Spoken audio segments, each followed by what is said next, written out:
You're listening to the winning literary show, Off the Shelf Books Talk Radio, live with host Denise Turney, author of the books Long Walk Up, Portia, Love Pour Over Me, Spiral, Love Has Many Faces, and Rosetta's Great Hope. Turn up your dial and get ready for a blast of feature author interviews, 411 on book festivals, writing conferences, and so much more. Ready? Let's go.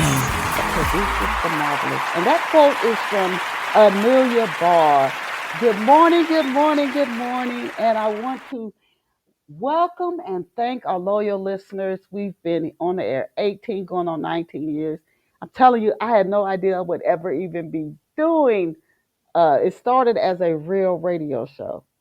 It started as on a real live. You're driving to work, listening to the radio.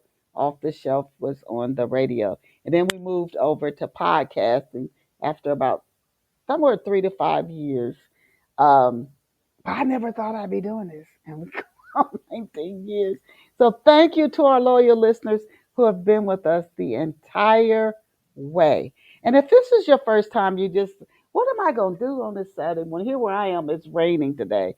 What am I going to do on this Saturday morning? And you just came over to Off the Shelf. I want to welcome you and thank you for being here. And yes, you are listening to the winning book podcast, Off the Shelf. I want to repeat that quote though. Again, this is attributed to Amelia Barr. It is always the simple that produces the marvelous. And welcome to our March the 15th show. Again, thank you for being with us. We have an awesome author on deck for you today. She's just such a wonderful, wonderful, creative uh, author and just artist. But before we do, I want to ask you just how good of a mystery sleuth do you think you are? Do you think you are you somebody who could figure out what what happened, who did it, and why? I love this TV series Columbo. They tell you actually they show you at the beginning who did it, and you're still clinging to the end of your seat to figure out why, how they did it, how it all worked, the way they did that. That mystery. Can you figure it out before they reveal it to you? If you're somebody who loves to get mystery, you think, I know what's happening. I know what's happening. I encourage you to get a copy of Spiral. You can get it in print or ebook format. And let's see how good of a mystery sleuth. This story takes place in a small town near Memphis in the 1940s. You have some historical fiction going on here as well with World War II and just what's going on, the climate in the country at that time. But then there's some mystery, and there's a little bit of paranormal normal involved as well. But if you like a mystery, I encourage you to get a copy of Spiral by Denise Turney in ebook or in print book. Just treat yourself to a copy today. And now let us go and meet today's special off the shelf guest. And our special off the shelf guest this morning is Dante Terese. At her website, Dante describes herself as a writer, baker, and gardener. She is a lover of books, appreciating libraries, bookstores, and all things storytelling. Books Dante has written include The Base and Sex, Death, and Diane. You just have to visit her website. I mean, when I was doing the research, it's one of my fun parts. It takes time, but it's one of my fun parts of being a host of Off the Shelf. I actually researched, and it can take me an hour or more for each show. And when I was researching for her show, I said, oh my gosh, I had to let you all know you have to visit her website. And her website is danteterese.com. And I'm going to spell that DanTeRese.com. Again, that's DanTeRese.com. You can actually hop over there now, check out the pictures for gardening and baking. And I mean, you're going to really, her website as an author website is very, very unique. You will love being over there. And it's just simply amazing. While you're there, check out her blog. It's just fun and engaging. And she believes that people have more power than they realize. And I love that thought. And again, I encourage you to check Dante Terese out online. Again, I'm going to spell it DanteTerese.com. You're going to be happy you went over there. We're just honored to have Dante Terese here on Off the Shelf this morning. Welcome, welcome, welcome, Dante. Thank you so much for having me, Denise. Oh, you got an amazing website. You are multi talented. We're going to dig into a little bit of that during today's show. The first few questions I'm going to ask you, I ask every guest who comes on so they get a little backstory on the guest before I start talking about their books. So, could you kick it off and tell our off the shelf listeners where you grew up and what life was like for you growing up? Okay, the fun part about answering that is because it enables me to sort of plug a book. Um, I Sex, Death, and Diane is let me see, somewhat of a memoir. It's got a it's I take liberties there, but the two best friends in the book are from a small town where nothing ever happens. And that's pretty much describes where I grew up, small town USA, where nothing ever happens. And one of the best friends goes to the big city, and the other best friend stays home in that town where nothing happens, but something happens. I'm building that mystery and intrigue here because you just said how much you do detective work and how much you like Columbo, and I think we're probably both around the same vintage. I just turned the big 60, Okay. and Okay. one of one of the really fun things about writing and writing from a time that isn't the present time is that you get to revisit all of those things. And the 80s, which is the period when these two friends graduate high school, there was great music, really, really great music. And, it's interesting, the kids today still love it, you know? Yeah. Yes. Yes. Yeah, So what can you give us the state or the where you grew up? sure, sure. And after, let me see, I grew up in New York for the most part. I was born in North Carolina, and my family moved there when I was 5. And after I graduated, I became somewhat of a gypsy or serial mover. I mean, yes, I do have Allied Van Line's number on speed dial. I'm a little embarrassed to admit that, but I lived around the country, and when I was pastry chefing, and um, got a little all these different characters and stories just sort of came from my experiences. Yes, I did live in South Dakota for 5 years. And that's why I refuse to complain about snow down here in Pennsylvania. Okay. Oh my Sure. goodness. As we go through, I'm sure your travels have influenced the writing. I think all of our experiences do influence us, whether we're a artist or a writer or not. Now, when you were a little girl, coming from North Carolina to New York and then traveling as an adult, but when you were a kid, what did you want to be when you grew up? It depended on the day. I mean, I was one of those, and I still am one of those people who has a bouncing brain. And um, they say that creative people, that their left brain is more developed. And I think that my left brain is pretty much the only side of my brain that works. And it's just a bouncing brain. And so, um, I wanted to do everything. And that's what I think a lot of people in the art community are like, that you are just not a creative or artistic person unless you have at least 3 unfinished projects. Oh, that's a first. Never heard that. Who or what inspired your love for books? Well, above all, I'd say my parents were just so important with that because they stuck a book under our noses, before we could read. And they read it to us every night. And that is such an important thing. And, my parents also took us to libraries. And that was a real gift because libraries have so much in there and it's all for free. And it just opens up the mind of children, opens up just a huge world to them. It was really a gift. Okay. Now to your books. Please tell us what's the inspiration behind your books.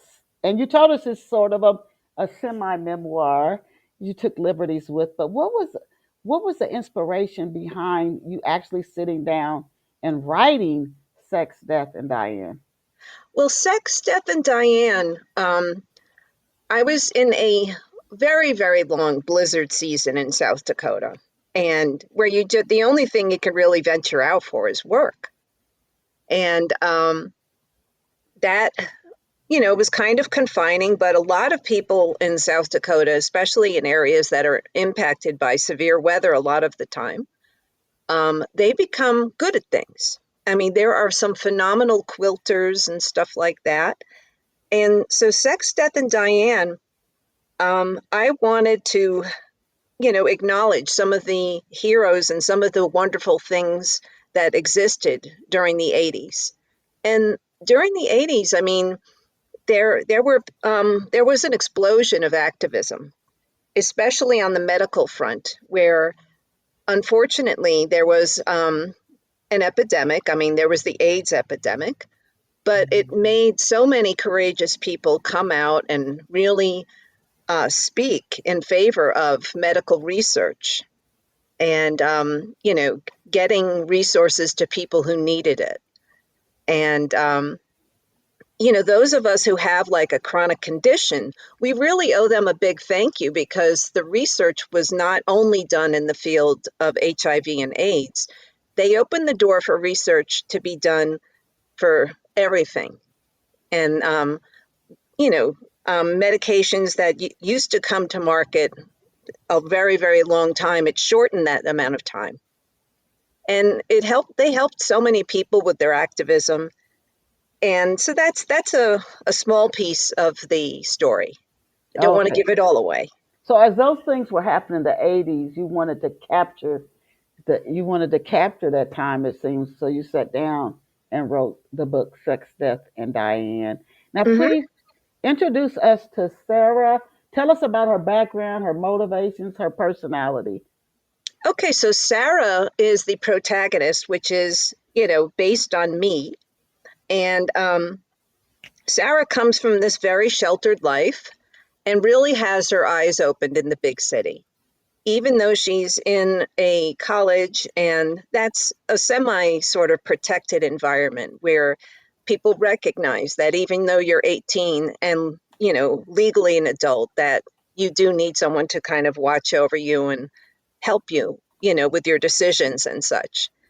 Um, but, Sarah is a witness to all these big changes going on around her, all these movements starting up, and all these big events happening. And these are all experiences that she never thought she would ever experience in the small town. Mm. Is she quiet? You said she came from a sheltered background. Is she shy? Is she quiet? Is she outgoing? Is she a go getter, or is she kind of sit back and let others lead the way? Sarah is, let me see, was sort of raised to be more of an observer. The household was a bit more strict.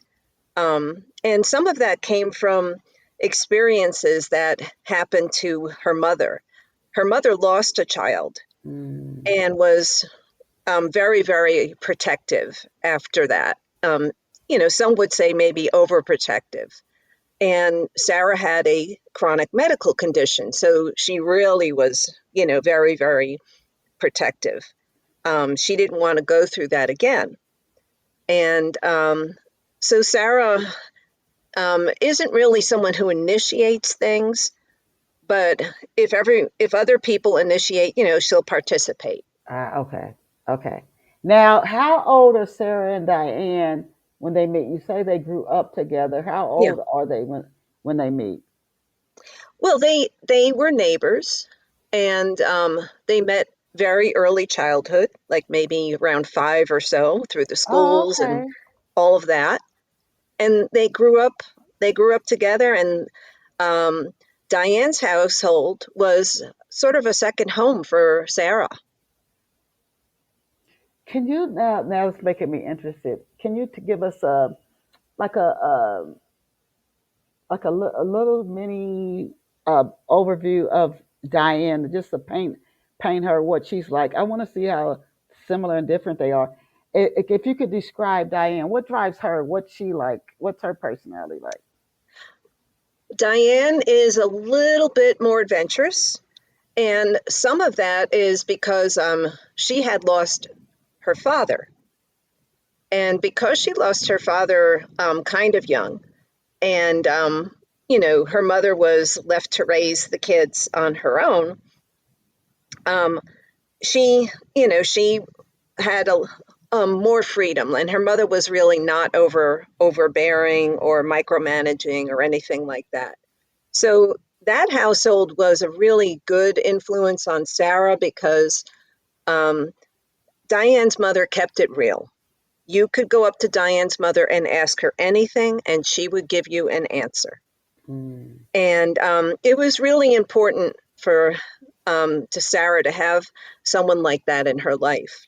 A mother who would acknowledge reality and keep it real, and talk to them, and always have an open door for them when it came to communicating. Okay. Now, for off the shelf listeners who didn't grow up during the 1980s and they would not have a clue about that time, can you give us a window into what's going on in the area Sarah and Diane live in at the start of the story? Okay, in the start of the story, they're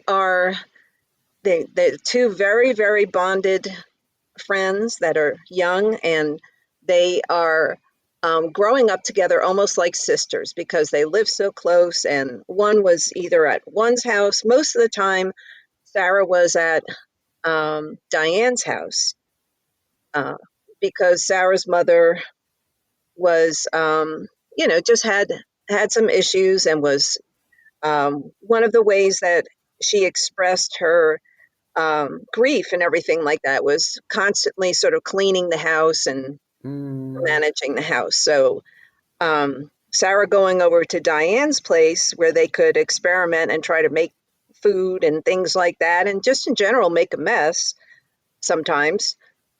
That was really important for them growing up, and they could, with the mother Nancy's supervision, experiment a bit with makeup and things like that. Whereas in Sarah's household, that was, just something that never came up.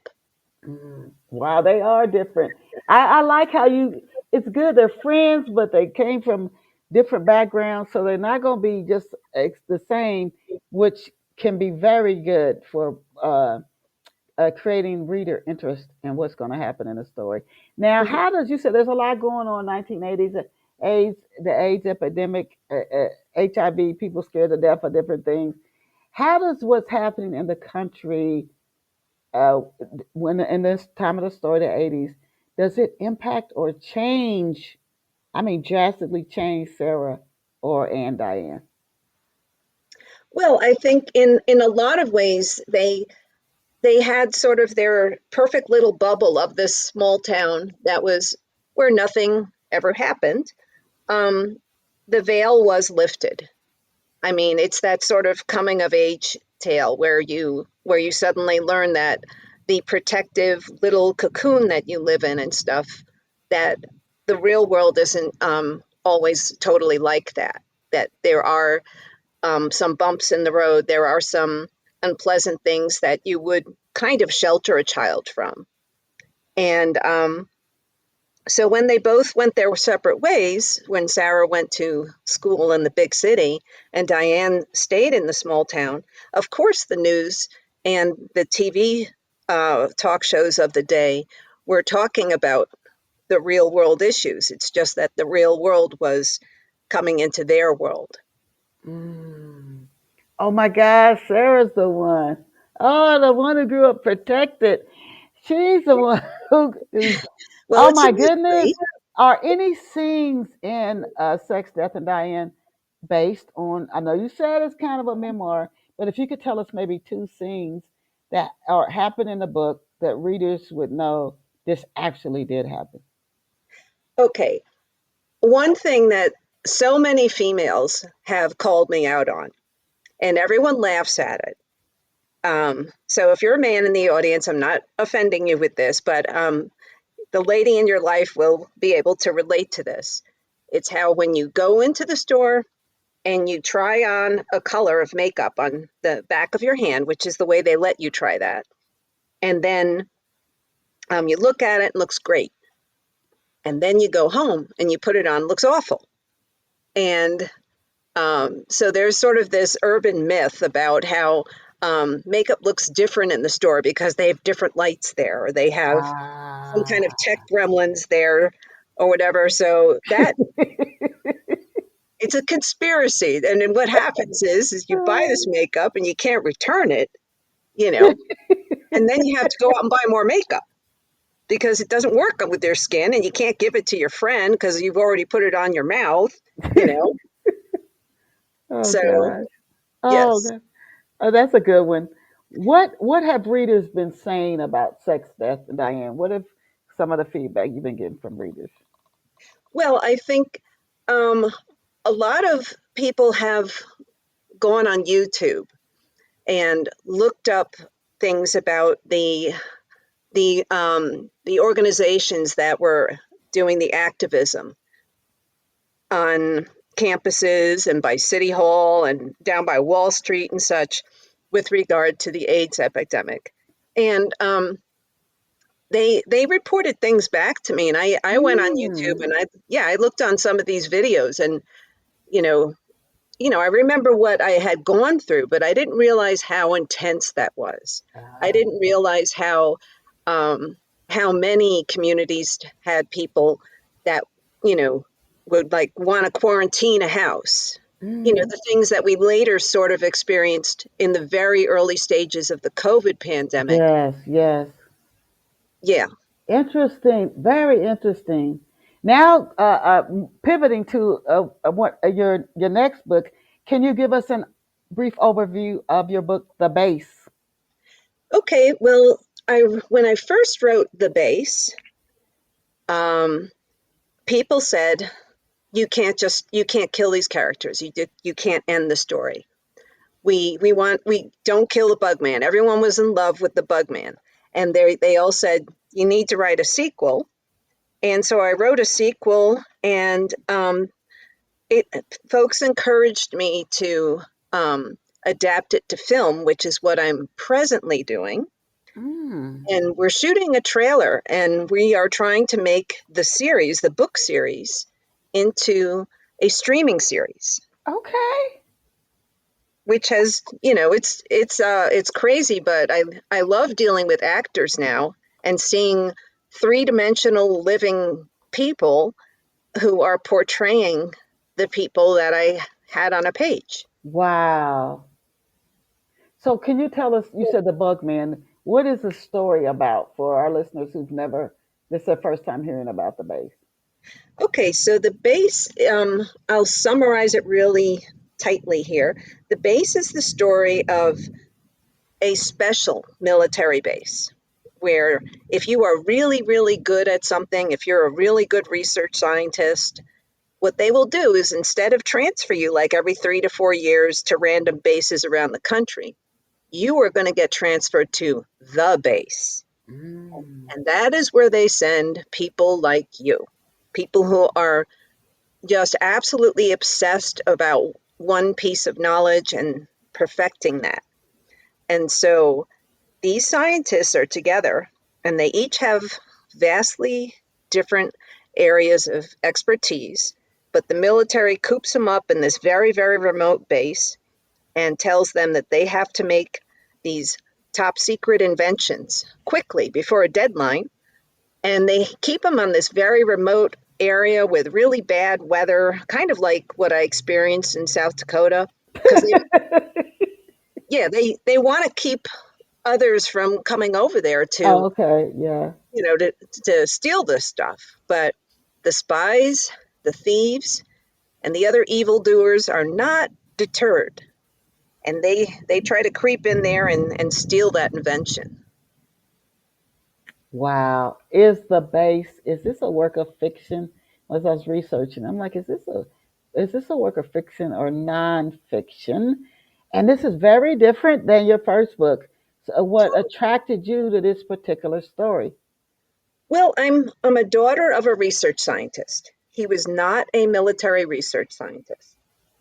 Um, but the idea of creating some characters that are military research scientists and have them make an invention, that sort of gave me the opportunity to do tons of research on these um, inventions that these guys were working to create. And the research phase, and I think we're both on the same page with this because you had mentioned how you research means and things. Research is fun, really, really fun. And then Hmm. creating your characters and making sure that they are factually accurate, like the Bugman, who is a military entomologist, which means he is an expert on insects. Mm. And so they fight with a much different arsenal. It isn't like your stereotypical Hollywood thing, like let's pull out a gun and go bang, bang. As you can imagine, an expert on insects and bugs, like he would have a whole different palette of things that he could throw at you if you were bad. Hmm. Can imagine. Oh my God. Yes, I vacuumed one of them up before I started talking to you. Oh my God. Is this a comedy? There's a lot of very, very funny scenes in there. And I am very blessed that when we started to do some of the filming, some of the actors, I mean, they caught on to that. They caught on to the fact that their character isn't, really stodgy like an old science teacher that's a little too monotonous or boring. They really had fun with it, Oh my and yeah, it's a lot of fun. And the spies love being spies. Especially, we have a female villain, the young lady who portrayed Venus in this little clip of the trailer. I mean, she was uh, just so funny and so good at being. It rhymes with rich. That you know, it was a very very enjoyable clip there. Oh Can't my wait. God. We got to talk about the film, but I want to get a little bit more into. Can you tell us about the character Colleen? Uh, are any of these based on a real person? Where did you come up with the idea for these different characters? And can you introduce us to Colleen? Okay, let me see. Cullen Cullen. is, yes, he is also a military research scientist. Now, on the book covers, you'll see three military research scientists. However, there are, a couple in the series, a few more, because um, the military keeps transferring scientists to the base and giving them new assignments. So they mix it up. So, anyway, so Cullen, his area of expertise is artificial cartilage. And um, what and they want to make artificial cartilage that can multiply on its own. And it surprised me when I thought this thing up and I started doing research on it. There is a lot of research in that area. Wow. Yeah, because if you think about it, if you know people who are getting knee replacements and things like that, um, and wouldn't it be great if all you had to do is just get an injection? Oh my goodness. You Yeah. wouldn't have any of that, you know, um, after rehab, physical therapy, all these other things that people go through, and then sometimes they need to go through a second surgery. And and it also works for like spinal column and stuff that people have degenerative discs. And so it was really surprising to me when I was researching Cullen and I was sort of giving him the specialized knowledge and his little specialty that he contributes to the project. it was very surprising to me to see how much of these things Are are, actually happening. yeah, yeah. Oh my gosh. Now who's Mr. Clark? What's he like and what does he do? What Mr. Clark is, and if you see him on the book covers, he's the gentleman who wears the helmet. Mr. Clark's passion and his specialized area of knowledge is he can animate anything. So, for instance, if you were to make a robot, and let's say you were to make that robot out of the cartilage, because there's a lot of advantages to that, and the books go into it. What Mr. Clark could do is thread some microfilaments through that and then make that robot respond to his commands, but also tell him if a spy or some other outside source is trying to command it. Wow. Oh my gosh, I'm listening to you.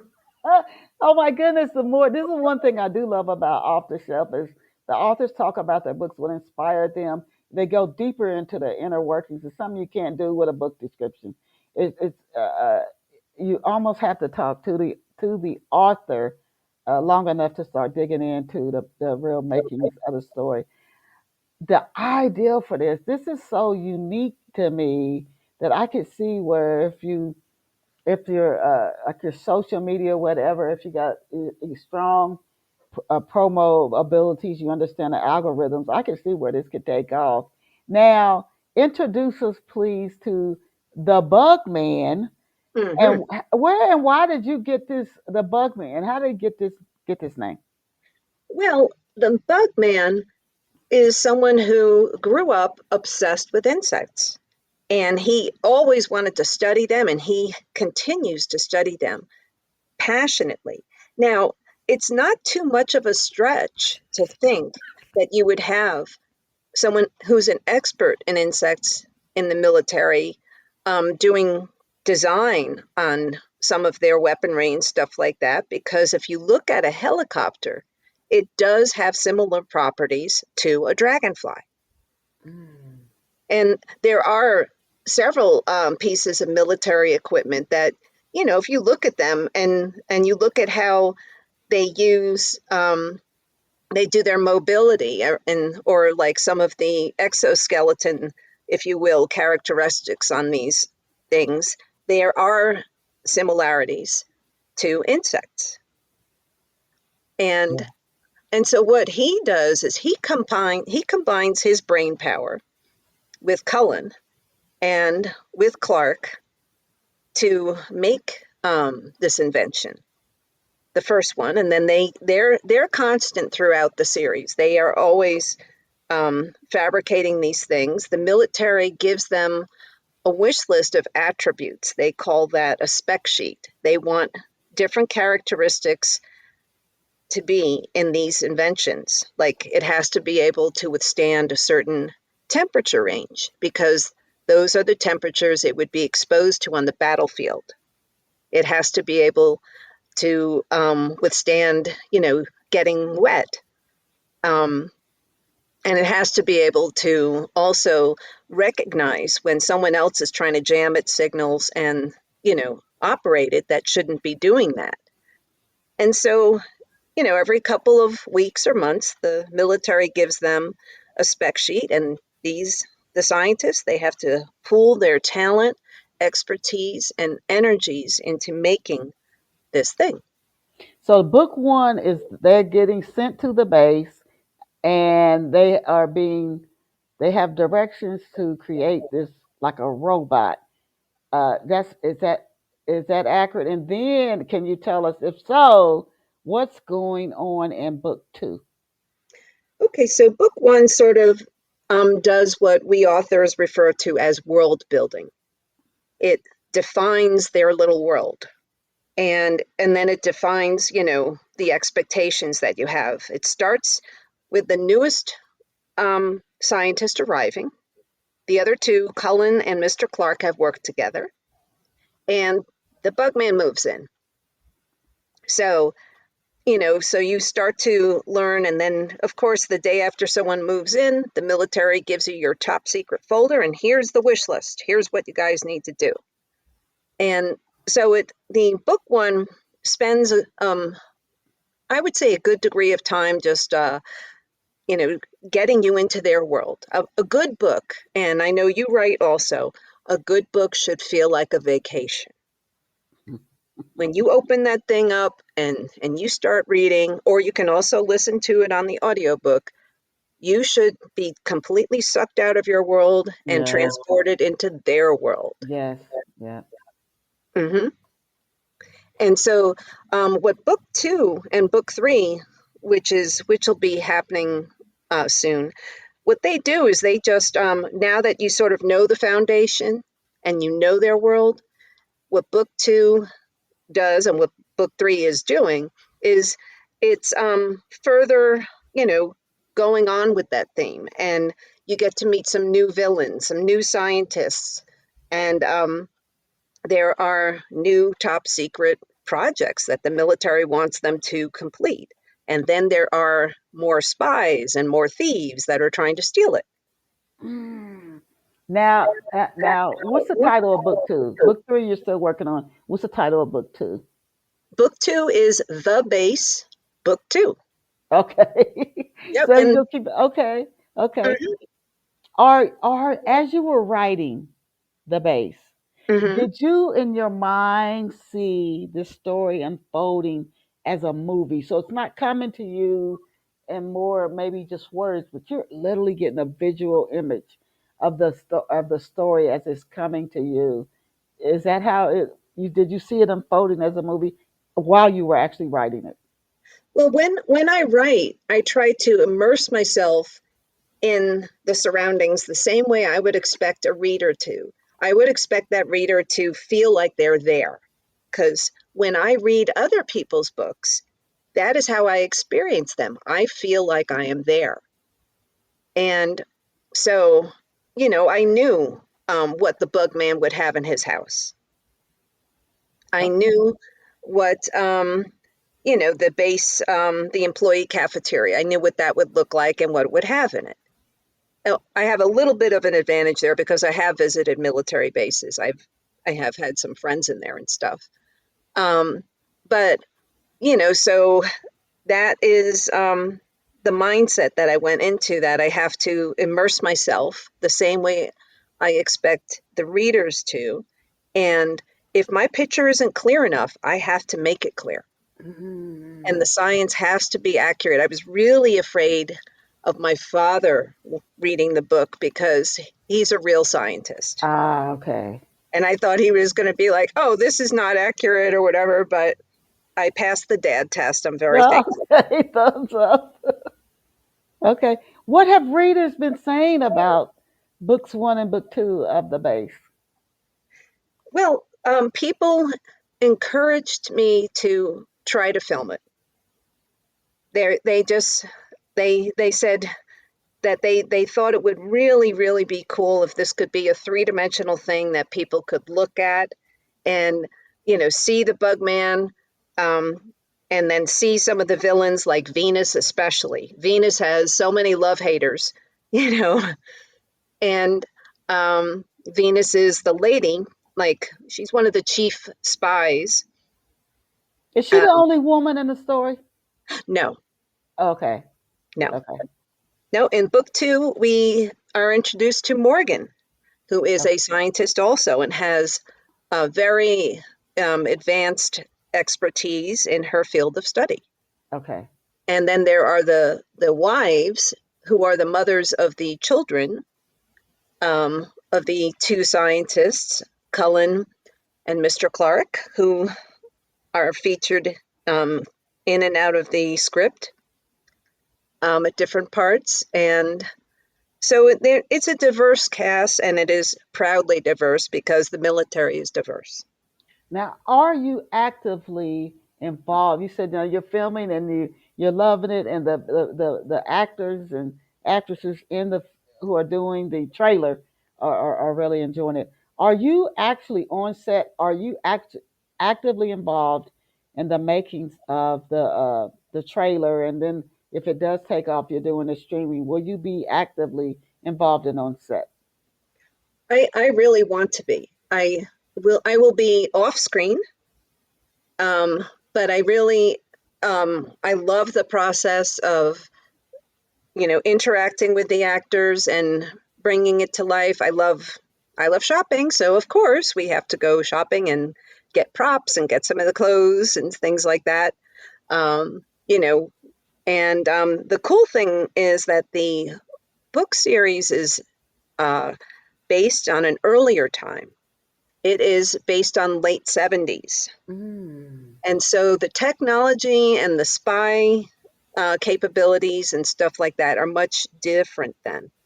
And so it really posed a lot of dilemmas for me when I was going to bars to look for a bar to do a bar scene where Venus, the villain, is trying to pick up a stolen device from um, a bad another villain.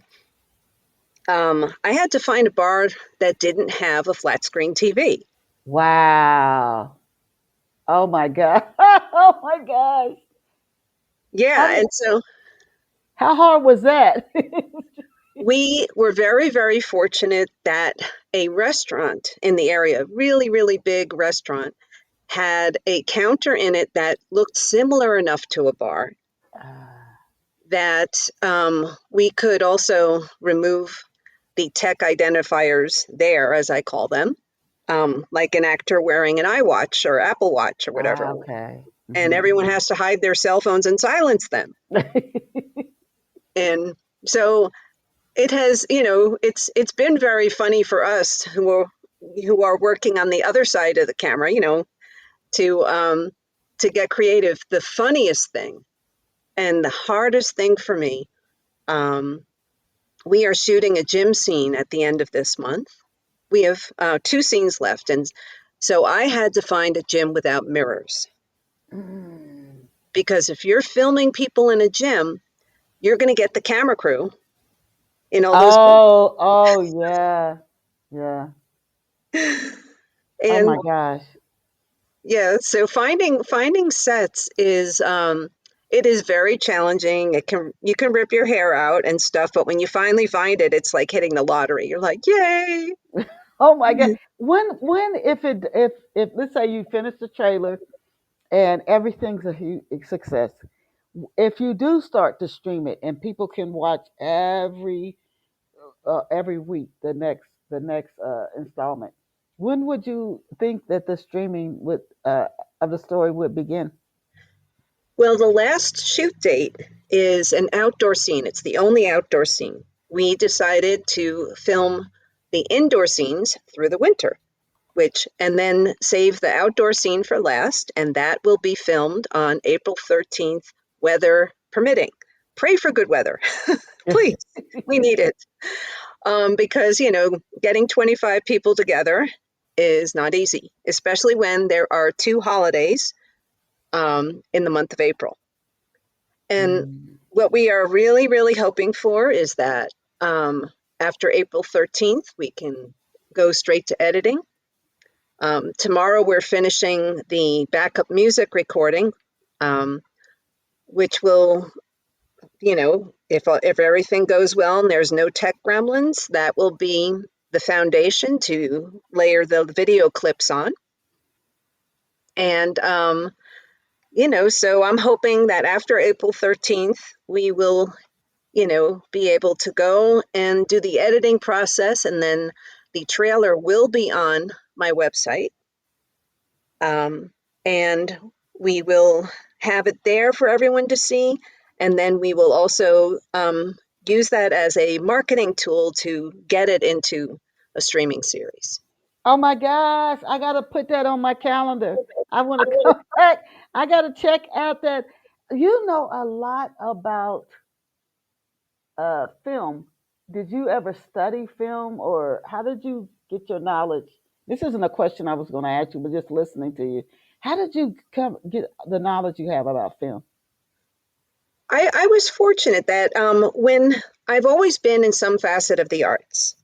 I spent a lot of years as a baker and pastry chef and working for a catering house. So some of the food that we shipped out in different catering houses I have worked in did go to film sets. And so I got to see some of that.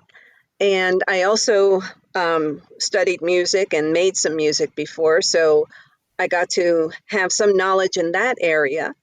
The There are pictures on the website. Also, I should mention, if you go in under the blog section, that are from the shoots that we have done already. Um, but so you can see there's a city hall scene, and Mm, yeah, a press conference scene and stuff. So we have just little photos from that, but not the actual video clips up. okay. But I was fortunate that I was able to experience a lot of things, and then I did a lot of self-education, but most importantly, I got qualified people. Okay. Yeah, because I mean, you can only wear so many hats, and you are so much better if you admit what you don't know than if you Hmm. presume that you are just someone who could wear 50 hats. Yeah, no, that's good. That's a good tip. Now, in addition to writing, as we come to the end of the day show, in addition to writing, I mean, I just love your website. In addition to writing, you also love gardening and baking, which you mentioned the catering that you did. When did you start baking? And do you still like bake for weddings, birthdays, etc. today?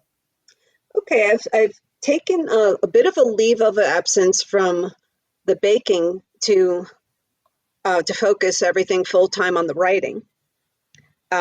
My last baking thing was I was working as a cake decorator, Mm. and that is just that's really something experiencing that. But the cool thing about it is it gives you experience in making things, because cakes today are not the cakes that I grew up with. I mean, people have they want a battlefield on their cake, and I got to learn airbrushing and all of these other things. To make mountains and things like that, and then you put soldiers on the cake, or else Spider-Man cake where you're airbrushing and you have to mask different things off and stuff. All of that knowledge comes in really handy later when you're doing lighting in film. Mm. And everything you learn in your life, you'll find another place to put it. So Wow, interesting. Interesting. You do a lot of other baking for those who visit your website, and I'll give your website URL out again to our listeners. It's DanteTerese. You do other bake. I mean, your pictures. I was like, oh my gosh, this looks delicious. You do other things at your website as well. Other types of. What was your favorite thing you bake that really stands out? You talked about these cakes and these theme cakes, but your favorite that you either enjoyed creating or you enjoyed just eating yourself. well, I think the breads, yeast leaven breads, like the traditional Italian or French or sourdoughs and other things like that, ciabatta, those have um, those are actually a lot more risky. And the reason I say that is because when you do cookies or cakes or something, you are using what we call chemical leaveners, which are very reliable. You're using your baking soda and you're using your baking powder. And you can't really screw that up. But and then if you do, I mean, it's an easy remedy. Like if you see your cookies have not spread or something in the oven, you can just work a little more of the leavening into the dough and it'll work for the rest of your batches. But if when you have bread dough, you can't taste it to see if something's wrong because it tastes nasty. Um, Mm. and it is very susceptible to any sort of environmental changes, especially temperature. And so every time you do a bread, and especially ones that utilize pre-ferments like sourdough and stuff, um, it's risky. I mean, it's like throwing dice, and if you can pull it off, you really feel like, wow, I did it. Okay. Now you also garden. You are so creative, and I love the outdoors. So again visiting your website. Do you still do gardening? Your gardening work was really, and I find gardening very relaxing. Yes. Uh, uh, Do you still, is that something that you still love and do?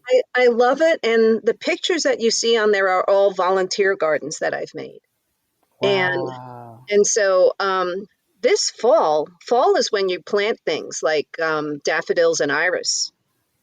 And so this fall, I was very honored. The Vietnam Veterans Memorial, I approached them and they said, yeah, go for it. And so they gave me a little spot where I could plant daffodils and some other things. And so I am looking forward to continuing putting those on places um, where, where people need a spirit lift. Wow, what an amazing thing. Oh my goodness. Thank you for doing that. It's just such a beautiful work to do. Now, we just have a few more minutes left. What for our listeners who are listening to you and they're like maybe like, wow, you do so many different things. When it comes to actually writing a book, can you tell us the writing process you follow? Do you work with outlines, character sketches? How do you get started? I wish I were more organized and and better at taming my brain. Anyone who has an artistic brain can sort of tell you that it bounces off the walls and that thoughts happen any time of day or night. And so you just have to find a way to catch those ideas and then later at a later time not lose them and develop them. And so sometimes I'll wake up and I'll text myself an idea because I'm like, oh wow, I just had this in a dream and I can't lose that idea. And other times, I'll be in the supermarket and stuff like that. So I'm cheating now. I'm texting myself. Before the advent of me getting a cell phone, I carried a little notepad and a pen in my Mm, purse and did it that way. okay. Now, can you share three to four, let's say three steps that you found to be effective at getting the word out about your stories? And now, coming up, your film. Okay, I would say things that are effective is you just constantly have to think of expanding your circle. And so for me, expanding my circle, I mean, when you're a writer, you're just cooped up alone on your laptop or something like that. You need to, get people involved. And so one of the things, and I very much thank you, is reach out to podcasts. Once you have your works published and copyrighted, ready to roll, and all of that, then reach out to podcasts and ask very humbly if they would let you be a guest, because then you're reaching outside your circle. Um, Another thing is most local libraries have a space for local authors. So that's another way that you can expand your circle. And I have done book signings at arts and crafts fairs. They're considering us writers crafters um, Okay. in some cases, and so you can get a little table and autograph your book, sign and sell. And if you're like me, you'll have a strategically placed bowl with candy. That always helps. Oh my goodness, you are just a wonderful, wonderful guest. Love your spirit. Where can off the shelf listeners get a copy of your books? The links are on my website, but my books are sold on Amazon. And if you are not a person who likes the written books and turning the pages and all of that, I found a phenomenal, phenomenal narrator, and I have book one and book two available. His name is Stephen Gannett, and it's amazing to me that this guy can do so many different voices. Like when he's voicing the mother, or when he's voicing the young daughter of a character, or Mr. Clark, or the Bugman. He has this whole library of voices, and it's amazing, you know. And it's very well acted. I think he's an actor too. I mean, you can tell when there's suspense or things like that. So all of those are on my website and also on Amazon. Okay. We have had the absolute pleasure of having on Off the Shelf this morning Dante Terese, and her website again is DanteTerese. She's the author of the book Sex, Death, and Diane, and she's written the first two books, The Base and The Base, book two, and she's working on book three, also working on a trailer, which she's hoping to finish it's in mid-April, and then when the edits are done, so if you bookmark her website, you can go back, hopefully late April, early May, and watch the trailer. And then her goal is to get it to where it's like a streaming series. And I'm praying for her that it lands, that actually happens. It's the story. If you came in midstreams, no worries. Once the show finishes streaming, you can go back and listen to it in its entirety and as many times as you like, and you can hear her talk about the base. And I say that because as you listen to her talk about it, it does sound like it would be a very interesting series. So she could stream with each different episode or installment each week. Thank you, thank you, thank you, Dante. We really appreciate you being here with us. She's an amazing baker, and she does gardening and volunteer work with her gardening. Just wonderful. And I thank all of you, our listeners, as I tell you, you are awesome. You are amazing. Go out and create a fabulous day for yourself. See you back here next Saturday on Off the Shelf. Tell book lovers everywhere and all, people who love all things story to catch Off the Shelf. Diane, I will send you a link to the show once it finishes streaming. Thank you so much. Thank you for having me. I really appreciate what you're doing. I think it's great that you are promoting authors and literacy and positivity. I really appreciate you. Thank you so much. Have a blessed day. Bye You for too. now. Okay. Bye.